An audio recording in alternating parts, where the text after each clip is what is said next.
Hey, Hare Krishna, everyone.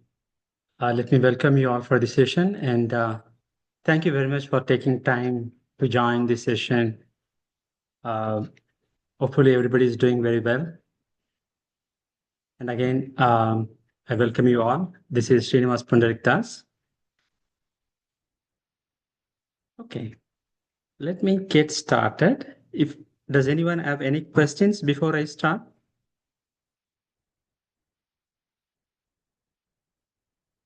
Okay,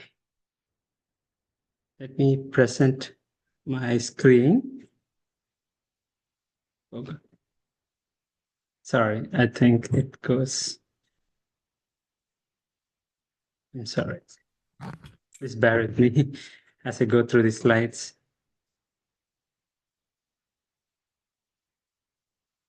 I'm sorry. Okay, so we are still in the first chapter, Arjuna Vishada Yoga. We are still in the Karma Yoga portion. That is, how do we connect to Krishna through our karma? So we are just, it is about observing the armies of on the battlefield of Kurukshetra. So there are six topics, five topics in this first chapter, which starts with Dhritarashtra asking Sanjay on what is happening in the battlefield. And then Duryodhana, out of fear, going to his masters, you know, Dronacharya, and then discussing with him on some diplomacy, observing the armies and comparing the armies between Pandavas and Kauravas. And then the conch shells were blown between Kauravas and Pandavas. And there are also some signs of victory for Pandavas because Lord Krishna, who is also called as Madhava, is in the side of Pandavas. And Lord Hanuman is in the flag of Arjuna. And the chariot on where Lord Krishna and Arjuna were sitting, they were given by Agni Deva. So there are a lot of uh, signs of victory for Pandavas. And then Arjuna started observing the army. So he requested Krishna to park the chariot between the two armies. See, it's a great wonder, right? How a devotee is ordering the Supreme Lord, and the Supreme Lord is very happy to get the order because he always reciprocates, to the pure devotees when they order. We see in the history, right? Krishna always, when we say that Krishna, I am your servant, then suddenly Krishna says that I am your servant, right? It's a sweet reciprocal between the devotee and the Lord. That is what is happening here, and and we have started with last week. We started with the shloka 28, I believe. Then Arjuna, on seeing the army on both the sides, is overwhelmed by compassion for his relatives. And then he says a lot of reasons for not to fight with the enemies, that is Kauravas. So we will start here. So there are four reasons. It is described in the shlokas from 1.28 to 1.35 and 1.46 for Arjuna not to fight. Is bewildered. So the first reason is compassion for his relatives and friends. He's thinking, how can I kill them? Right?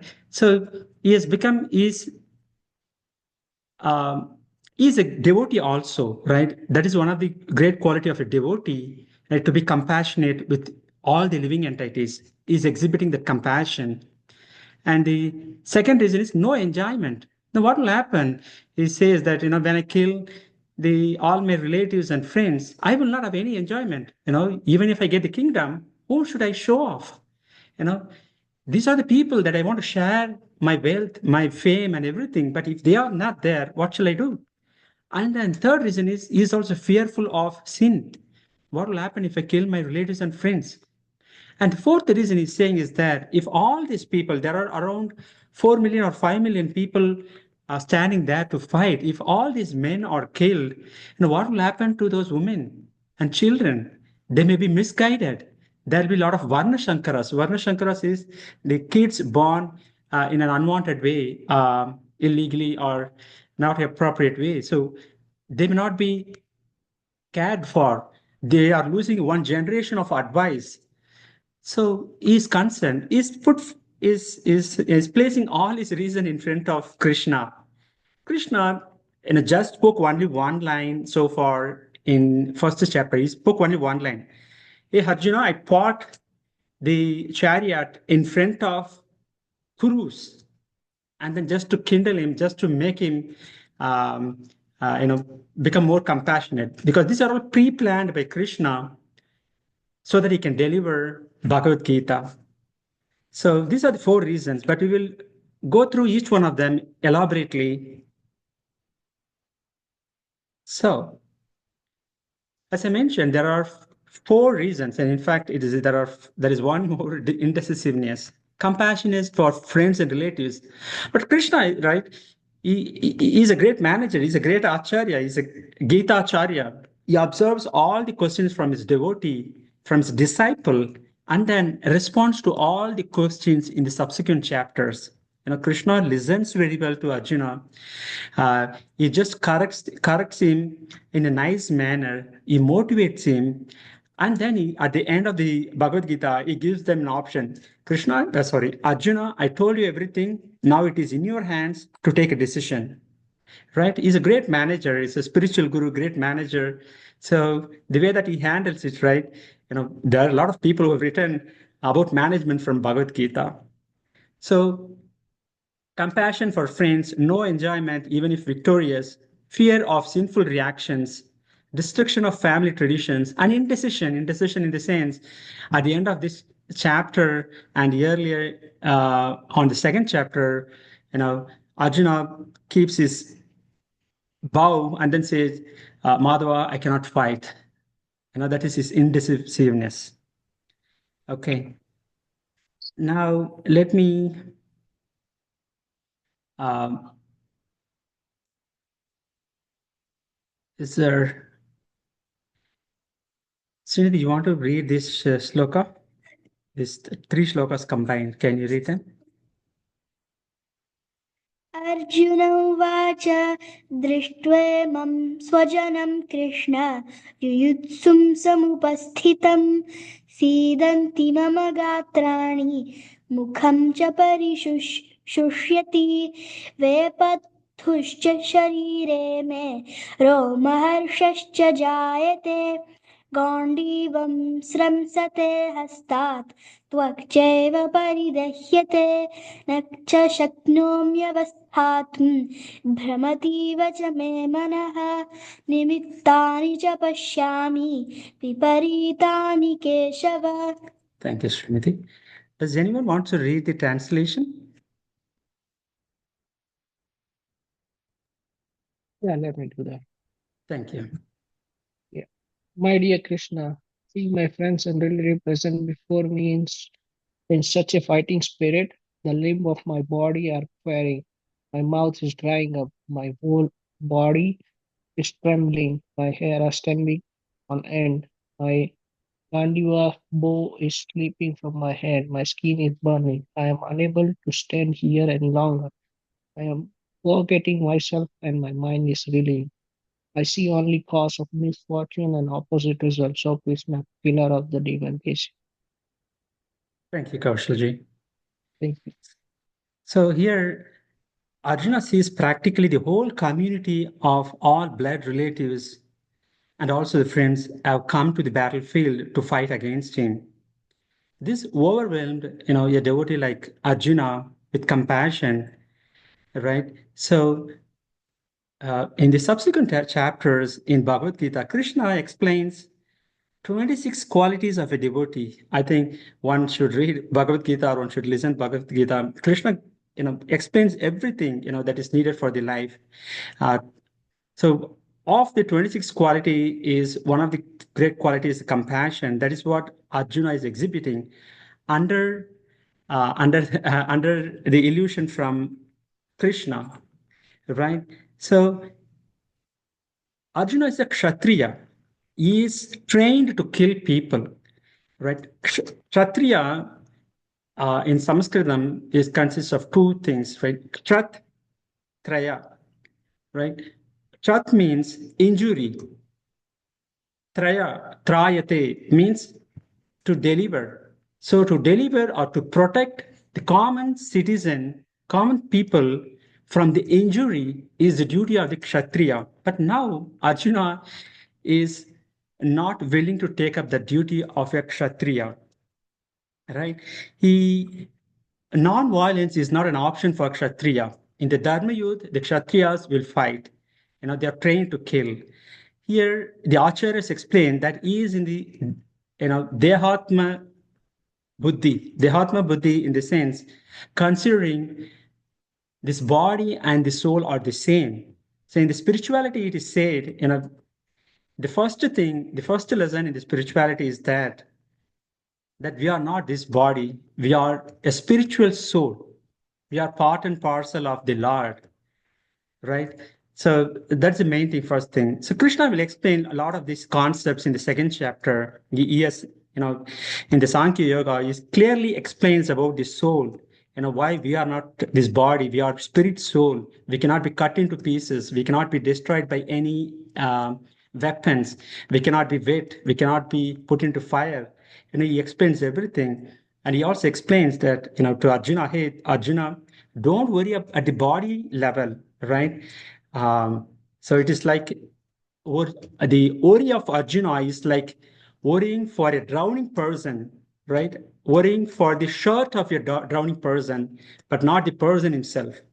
So Krishna will explain clearly in the subsequent chapters, and Krishna also explains that the these all these pains and everything is related to the body level, not at the spirit soul level. Spirit soul is Satchidanandam, always in the Anandamaya. It is eternal. It is full of knowledge, and it is full of bliss. Krishna explains in the subsequent chapters, and also he explains, right, how this world um, is ashashvatam. Ashashvatam is temporary, and dukhanam, a place of misery, right? Every living entity undergoes four types of things. Janma, Mrityu, Jara, Vyadi. Janma means birth, Mrityu means death, birth, death, disease, and old age. And we are also undergo three types of miseries. One is the miseries that is caused by ourselves, adhyatmika, that is the disease or mental or physical problems, and adi bhaumika, that is the misery caused by people surrounding us or others, and adi devika, that is the natural calamities or disasters.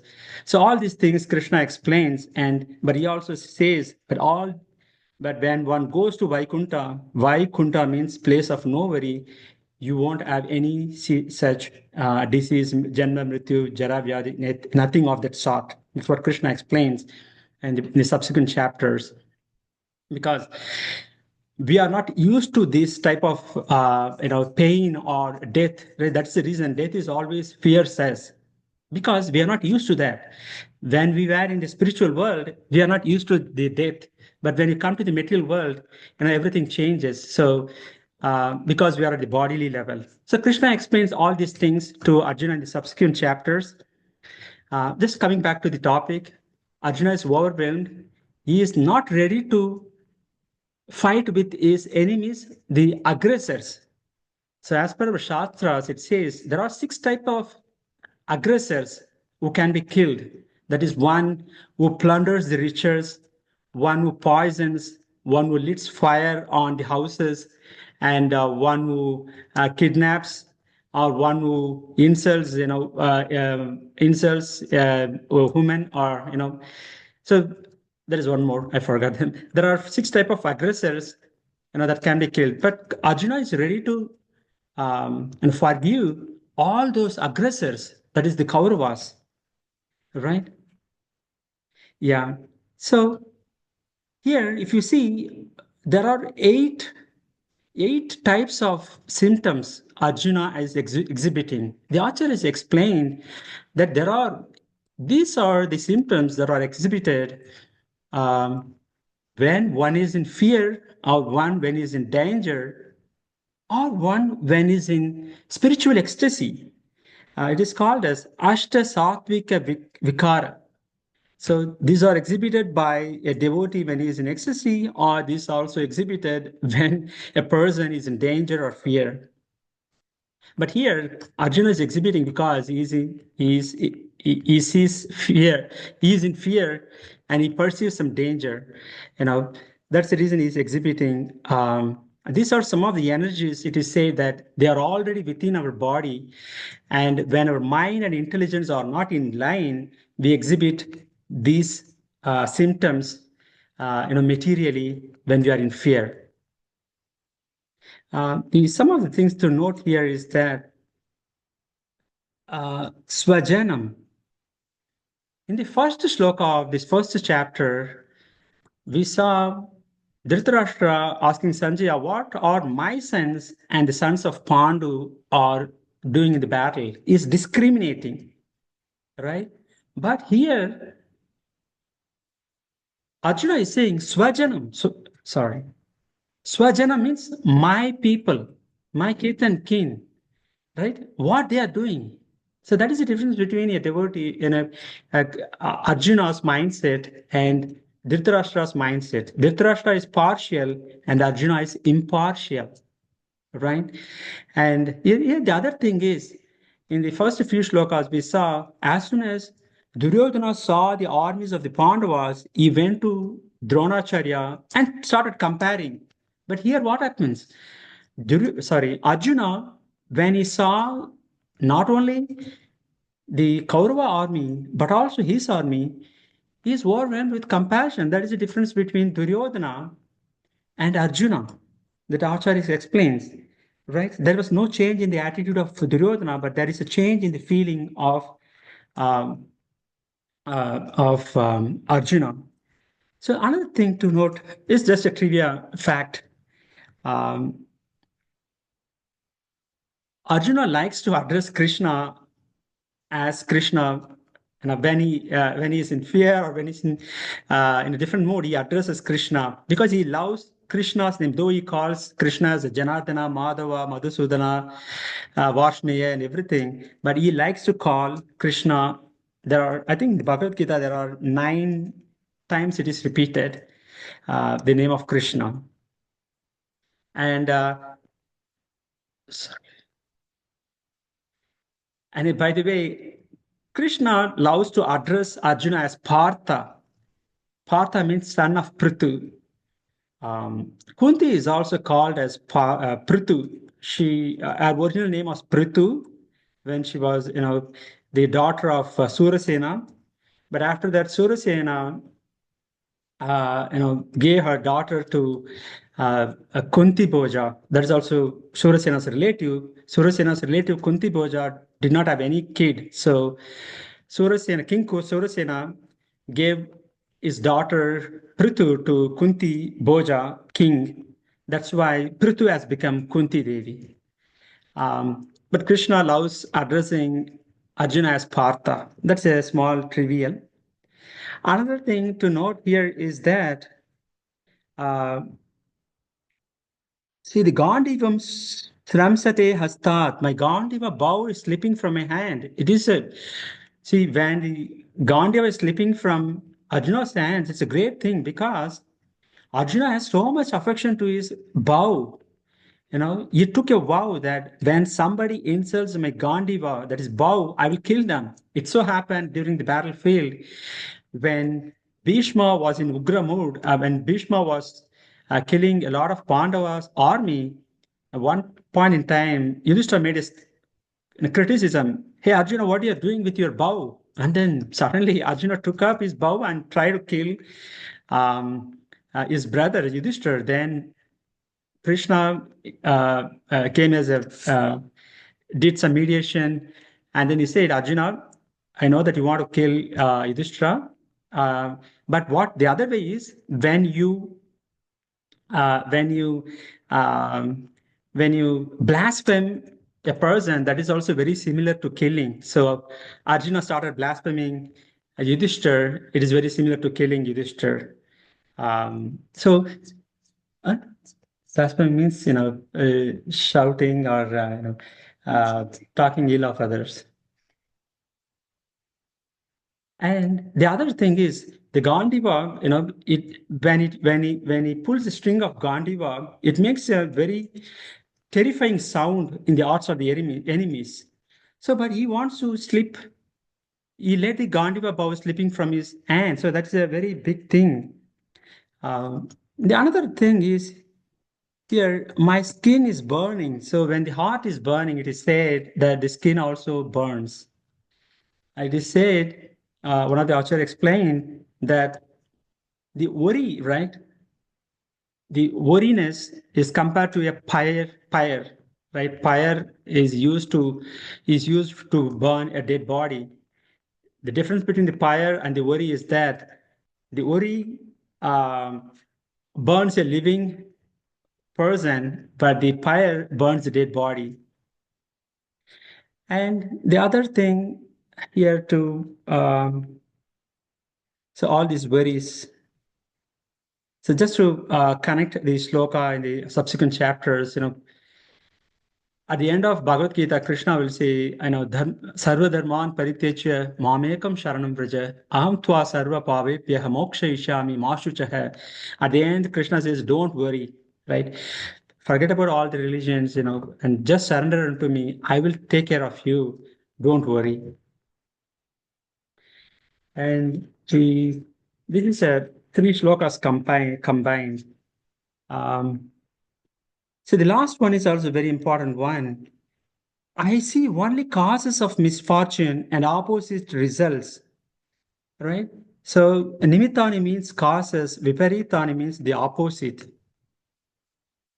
right? He says, even if I win this battle, it won't give me any happiness. I see the opposite, right? That is what he's saying. An example, one of the uh, one of the in one places it was mentioned, right? Mahatma Gandhi wanted freedom for India. He said that I'll be happy, my people will be happy. But on the day that we got the independence, um, he was not happy because uh, there was a Hindu-Muslim division, and the country was divided. And he wanted Hindu-Muslim to be united, but it was divided. And he wants to form a simplified government where all the followers were after government positions. So he felt very unhappy. So that is one example, a crude example. Now I respect Mahatma Gandhi. And I heard that lecture, and they connected these two. But Mahatma Gandhi envisioned, full happiness at after the independence. But after the independence, it was just the opposite. He felt very unhappy. Even before, when he went to the a meeting, he said that maybe I seeing all these things going on, I may die. So after that, he was shot dead. That's a different story. But I'm just saying that how we see something, but something is happening differently. That is about these three shlokas. Let me go to the next. We go to the so these are the symptoms: 1, 2, 3, 4. These are the 8 body symptoms and seeing misfortune. So excessive attachment for material things puts a man in such a bewildering condition. Everyone is interested in himself and his own welfare. One's real self-interest lies in Vishnu or Krishna. The conditioned soul forgets this and therefore suffers material pain.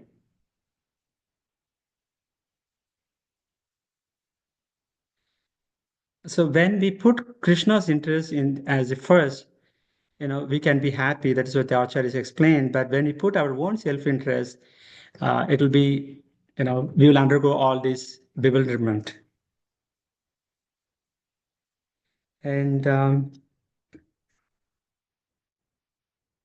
anyone wants to read this shloka after me?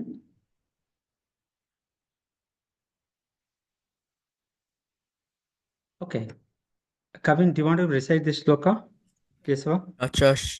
न च श्रेयोनुपश्यामि हत्वा स्वजनमाहवे न काङ्क्षे विजयं कृष्ण न च राज्यं सुखानि च. Can anyone read the translation?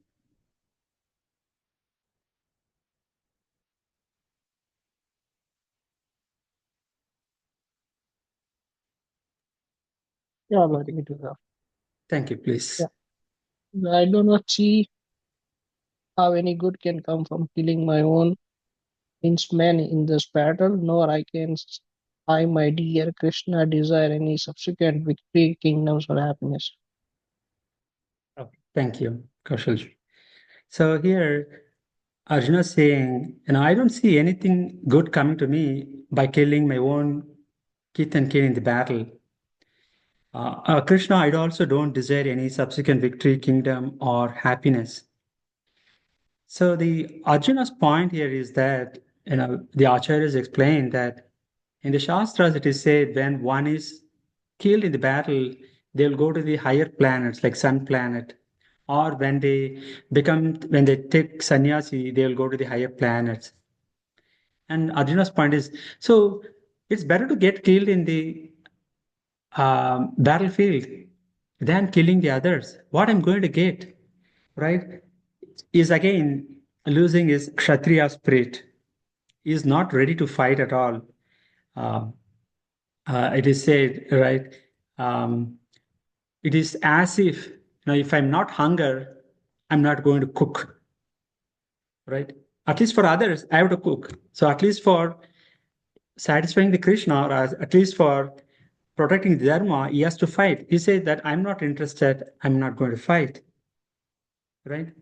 And he is in the mood of, he's coming into the mood of, right? If I'm not going to kill my relatives, but I may be taking sannyasi, I will go to a forest. But the problem is, a kshatriya cannot go to the forest and live. A kshatriya needs as per kshatriya dharma, they need a kingdom to rule. So you cannot do that. And other thing here, a few other things. See, here again, he's saying Swajanam. Yes, already said Swajanam in the previous shloka. He keeps on comparing it. This is my people, this is my kinsmen, this is my kith and kin, my friends, my relatives. He's such a kind hearted warrior as opposed to the Kauravas. One more thing here, Shreyo. Shreyo means there are two things, Shreyas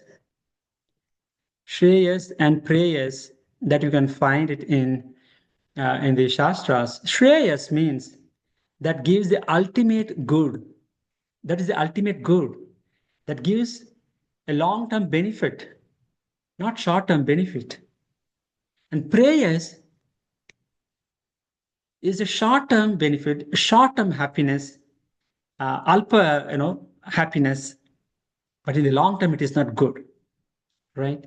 And Shreyas could be like doing exercise every day. It is very difficult to do exercise every day. It is very difficult to eat healthy food. But in the long time, when we do that, it gives, good benefit, good results. But prayers is like, just sitting in the couch and then watching TV all throughout the day, right? Or just eating unhealthy food. They give momentary pleasure, but in the long term, they give trouble. Right? That's what in Shastras, it's always said, follow Shreyas. Krishna explained this elaborately as part of Jnana Yoga in the last 6 chapters of Bhagavad Gita. Everything Krishna explains very nicely. But the problem is, that's why Arjuna is saying, Nacha Shreyo Pashyami. I do not see the long term benefit. But he does not know what is the ultimate good at this point in time. He's still focusing on short term benefit, not killing the kith and kin. He's not focusing on the Shreyas, but though he's saying Shreyas, he's not focusing on the Shreyas.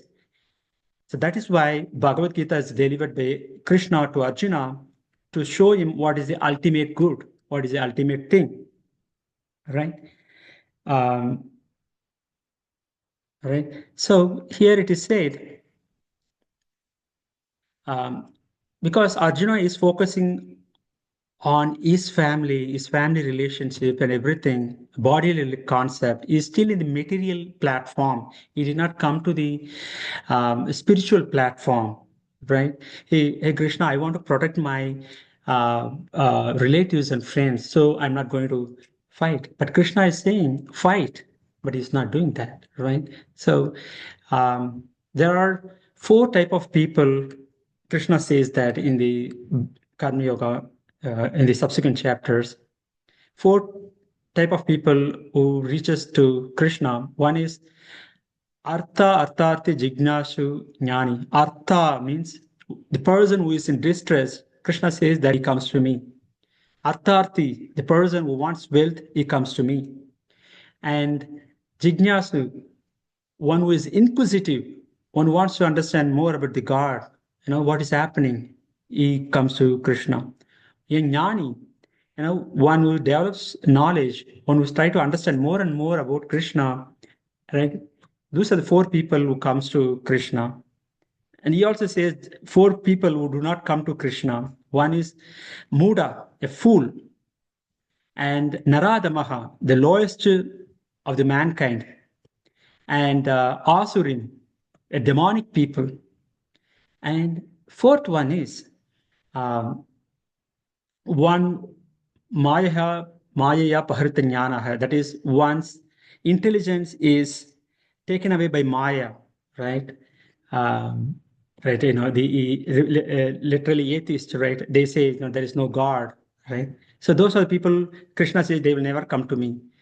So, but here, Krishna, Arjuna is dealing with Krishna in materially, right? Krishna, I'm not going to fight. Please let me not fight with my relatives. He's in the body platform, it's so that's the reason he's not willing to fight.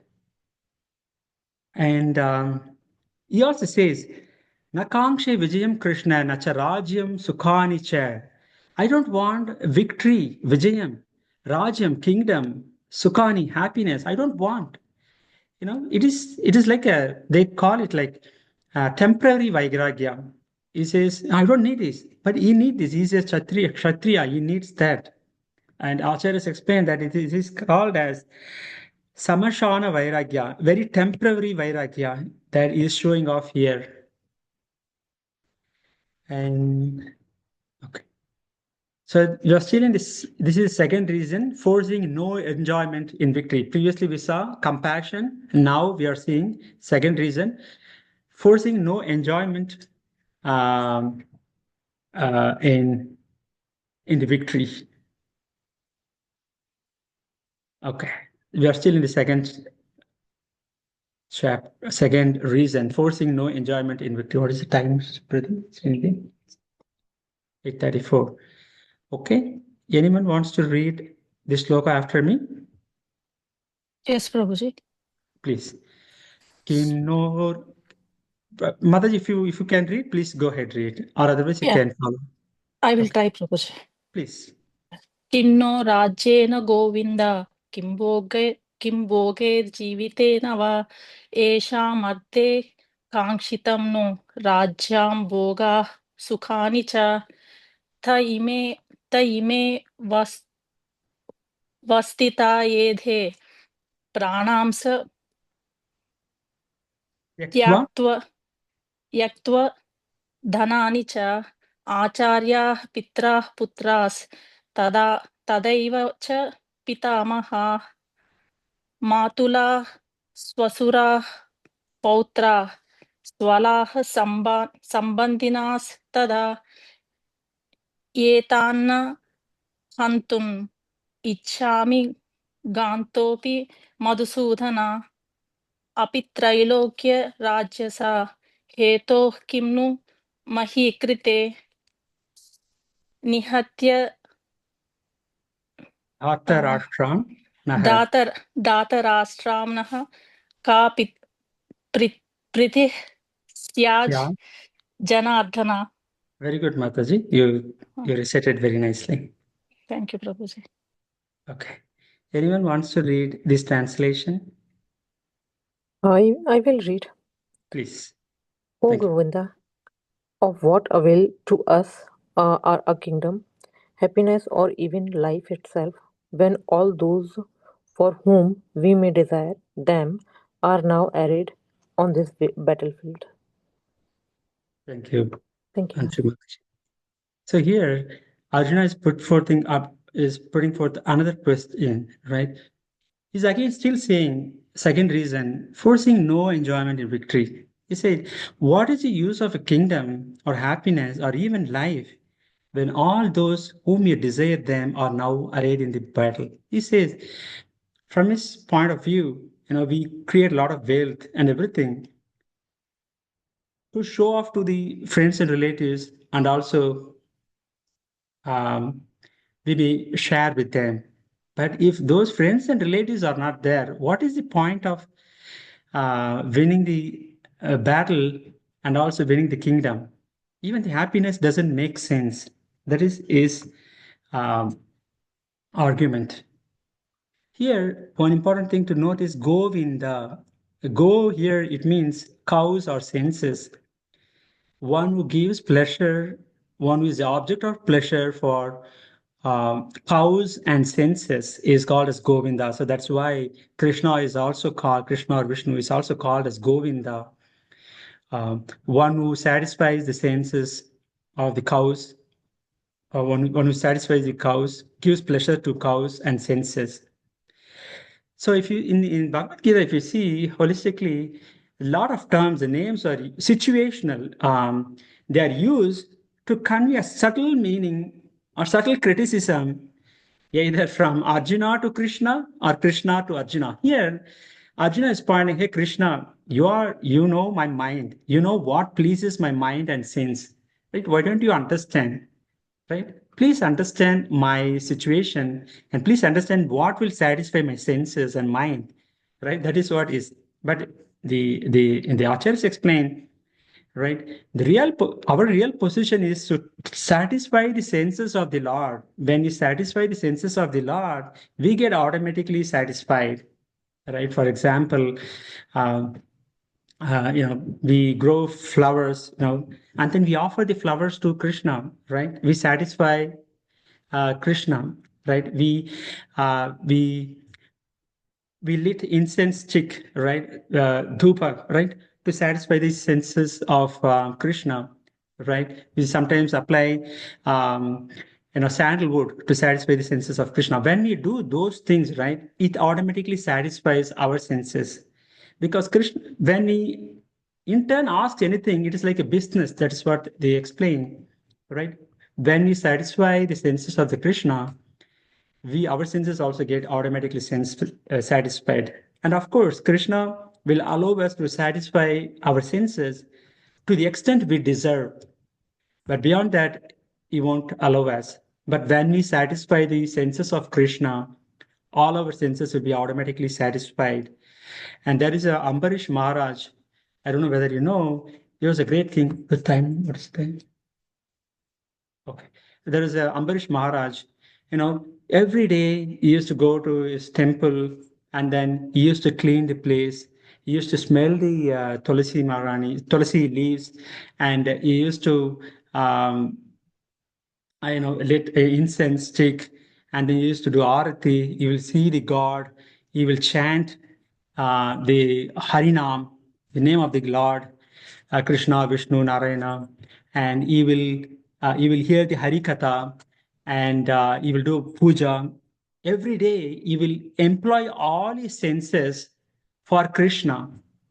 So he was such a great devotee that Krishna has sent his Sudarshana Chakra with him. Sudarshana Chakra was with him. So one day it happened. Durvasa Muni came. Durvasa Muni is known for his anger, uncontrollable anger. So it was a Dwadashi after Yagadashi. So in the Yagadashi, Ambarish Maharaj did not eat anything. So it was Dwadashi. So at that time, Durvasa Muni came.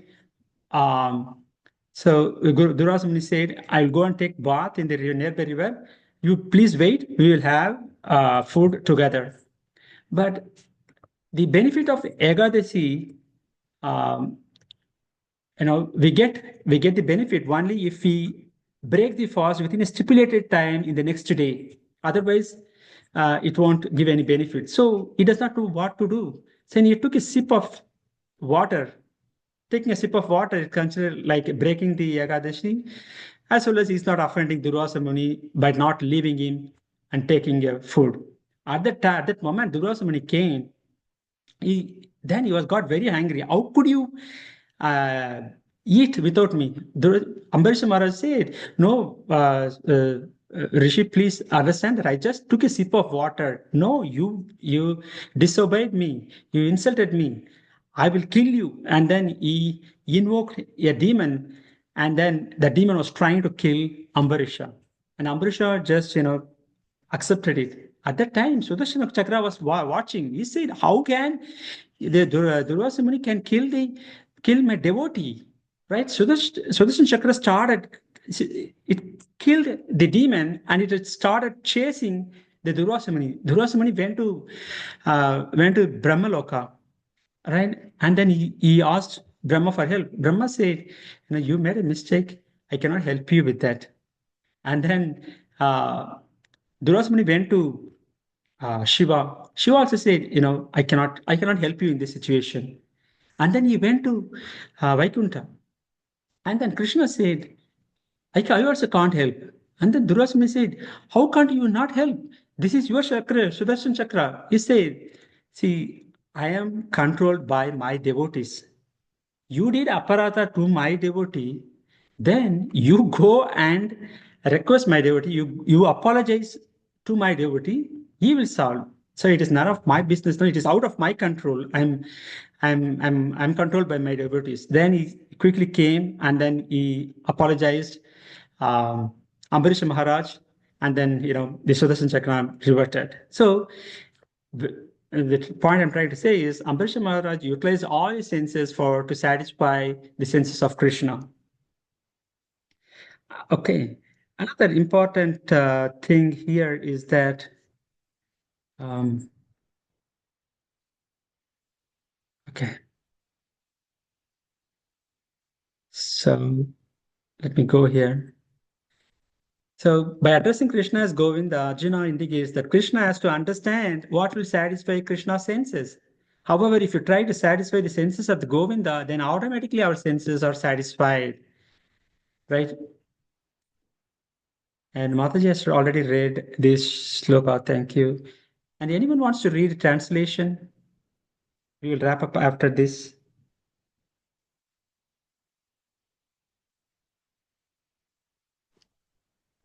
Okay. I'll read. Please. Thank you. O Madhusudan, when teachers, fathers, son, grandfathers, maternal uncles, father-in-laws, grandsons, brother-in-law, and other relatives are ready to give up their lives and properties and are standing before me, why should I wish to kill them, even though they might otherwise kill me?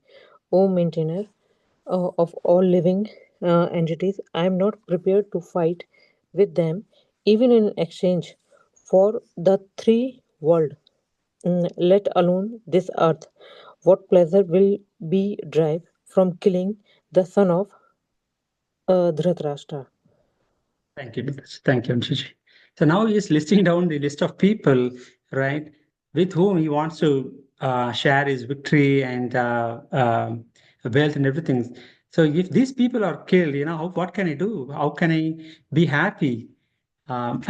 And Krishna asked, what if you don't kill them? What will happen if they kill you? He is ready. Why should I wish to kill them, even if they might otherwise kill me? So he is ready to be killed, right? And he says, "Oh, maintainer of living entities, I'm not prepared to fight with them, even in the exchange of three worlds. There are three worlds. One is Svargaloka and Mrityu or Martya Loka, that is our earth, and the Patala Loka, right? Even if these three worlds are given, he said he's not ready to kill or fight with his friends and relatives. So that is his mentality, right? So here, there are a few things. Here, Madhusudana, when Krishna killed a demon called Madhu, right? He got the name as Madhusudana. This is an indirect way of Arjuna saying, again, I mentioned it's a situational name. He says, hey, Krishna, you killed a demon, right? And you did not kill your relatives. You killed only, though you killed a demonic like Kamsa, you did not kill any of your other people. So you did not kill many of your relatives. But why you want me to kill my relatives? So Krishna killed two of his relatives. One is Shishupala, that is also um, uh, his cousin, and Kamsa is uncle, but he did not kill any other people. So he's criticizing, you did not kill anybody, any of your other relatives, but why you want me to kill, right?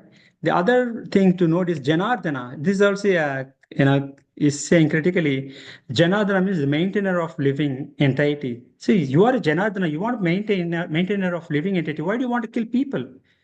The other meaning the Acharyas explain is that Jana Ardhana. Ardhana means one who kills the people to remove the burden of the earth. That is another meaning of Janardana. Hey Krishna, you periodically kill demons and everybody, right? Those demons to remove the burden on the earth. Why don't you kill these people? Now, my enemies. Why should I do?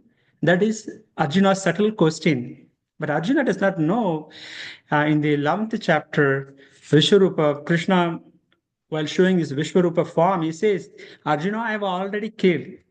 I already killed all these people standing in front of you. You just be my instrument, right? So that is what Krishna's plan, right? So it is always the archers explain, just try to be an instrument in the hands of the Lord, right? Try to be instrument in the hands of your Guru. If Guru says something, do it. If something satisfies your Guru, do it. If something satisfies Krishna, Narayana or Vishnu, do it, right? Uh, right? Yeah. So this is Arjuna's mind. He does not want to retaliate, his enemies, though they did a lot of atrocities to him, right? But Krishna won't leave Arjuna. See, when somebody did aparata or offense at the lotus feet of the Lord, Krishna, he may forgive him, but when somebody offends his devotees, Krishna never forgives.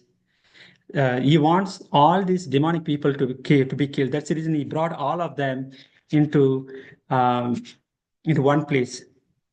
Okay, what's the time? 8:48. Okay, probably I will stop here. Does anyone have any questions? Any comments, feedback, realizations?